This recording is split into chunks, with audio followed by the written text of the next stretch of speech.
This is part 2. What I'm holding is the PILCAM-SB3. I hope you can see that. So this is the camera that I had to swallow. Now, whether you can see or not, there's 4 LEDs and there's 4 cameras. I think I'm right in saying there's 4 cameras. Unless there's 4 LEDs and just one central camera. I think the other thing's a sensor. Yeah, so it looks like there's 4. Yeah, it looks like there's a camera that seems to go in 360 degrees. So that's one camera by the looks of it. And then there's 4 LEDs. And I think I've still got a video of this thing flashing away. These LEDs would pulse at different rates on different angles. So the top one would pulse twice, then the one on the right would pulse twice, and then the bottom one would pulse twice, and then the one on the left would pulse twice, and then the one on the top would pulse twice. And then they would all flash at the same time 2 or 3 times, and then it would start again clockwise around the clock. And this went all the way through my stomach, taking pictures. So of course you swallow it this way. This end goes in first into your mouth, and you swallow it this way. Now this is a big thing to swallow. It got stuck in my throat, and I had to use a second glass of water because I was choking. But CRPS gives you swallowing problems, and it was a risk doing this, but I needed to take the risk because I needed the pictures. But I kept this as a souvenir. Now, after I swallowed this, only after I swallowed it, the nurse told me, if you don't poop this out, if this doesn't come back out the other end, within 12 days, we need to do an emergency surgery, cut you open and go fishing for it inside your stomach. I said, what? She said, yeah, well, it's deadly. This is deadly. It's got a battery inside it. It's got power supply. It's got this, it's got that. And I'm like, what? You didn't tell me this, but you didn't read me the small print. But yeah, that's just something to bear in mind. If these don't come out of you, they need to do an emergency surgery. And of course, I've been told no more surgeries.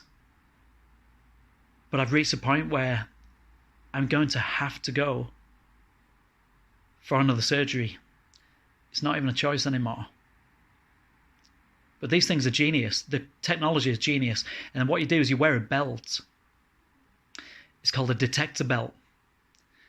And you wear this big, bulky, heavy battery unit which has got a screen on it. It's like a computer display. It's got all these buttons on it. And you carry this around with you for 12 hours, 13 hours. And it takes a reading. And it gives everything with time, a timestamp, digital timestamp. So it takes metadata. And this goes all the way through your bowels and takes pictures. Okay, so basically, so what we're looking at is, so what they were worried about my terminal ileum. This is a picture of my terminal ileum. And thank God it's actually okay. There's a little bit of erosion. Can you see the erosion that they've circled there? Tiny little bit. But it's considering this was all damaged from an appendicectomy. I had an emergency appendicectomy. That's where they cut it off there. What should be on the end of there is your appendix, of course. Mine's been cut off. I had an appendicitis, and my appendix exploded in 2018. And this was really badly damaged, so that's recovered really, really well. Fascinating how the body can heal that well. I'm really shocked to see these pictures, actually, in a good way. But then the bad news is this. So this is how it should look, okay? That kind of a finish, nice, smooth, okay? Now I'm going to try and pronounce this.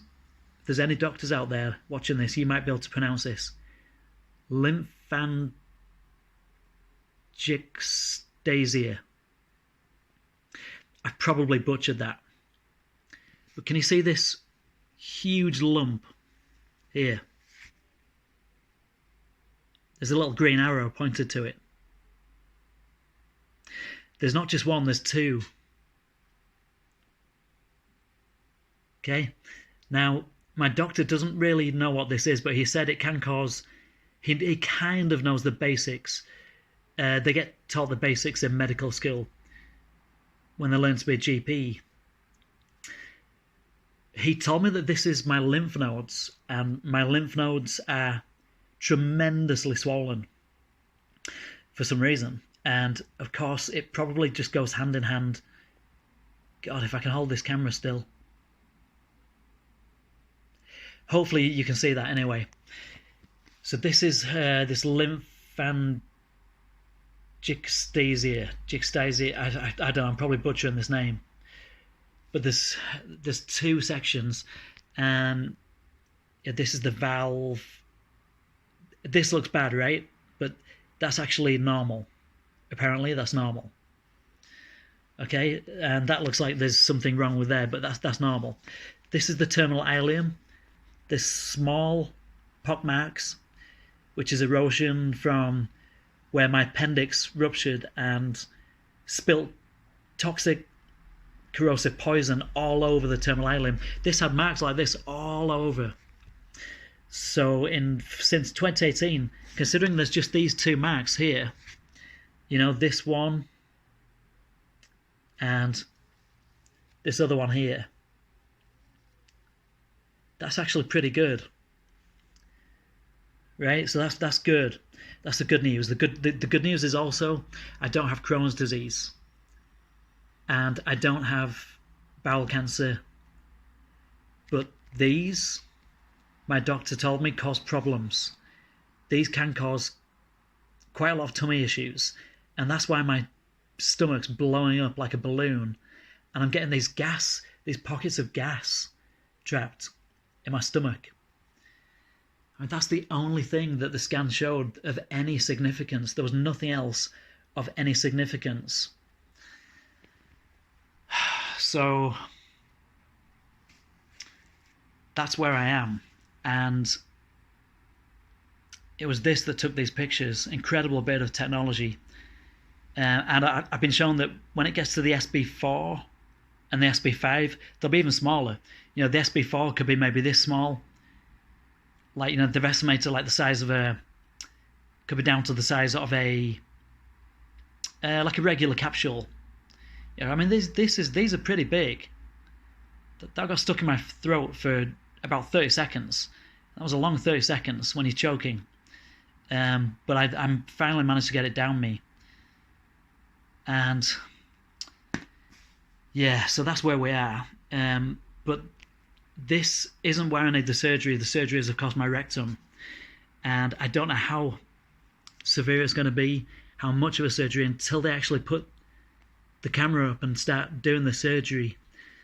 So I'm going to have to inform you about that as and when it happens. I don't know how long a waiting list there is, and I don't know what they're going to be doing about these either. I don't know if there's anything that they can do about these. But like I said, this is not from the pain relief that I'm taking. This is not from years ago when I used to be a drinker. You see, I started drinking because I was in so much pain, on and off, and my head was screwed up, and I kept feeling really ill, and I didn't know why, and nobody would give me any answers, and I just started hitting the bottle. You know, I was drinking Super Skull. I was drinking, you know, the really strong stuff, strong beer, strong lager. I was drinking a lot of it, but that's not what caused this. I've been told that wouldn't cause this. This is something else. This is my lymph nodes playing up, and it's not erosion. Whereas this is from the appendicitis that I had. But this has healed up really, really good. Incredible technology. But yeah, I hope that hasn't bored you too much. I just thought you might find that interesting. I'm keeping that as a souvenir. I shall keep you updated, and love and light to all of you. Namaste.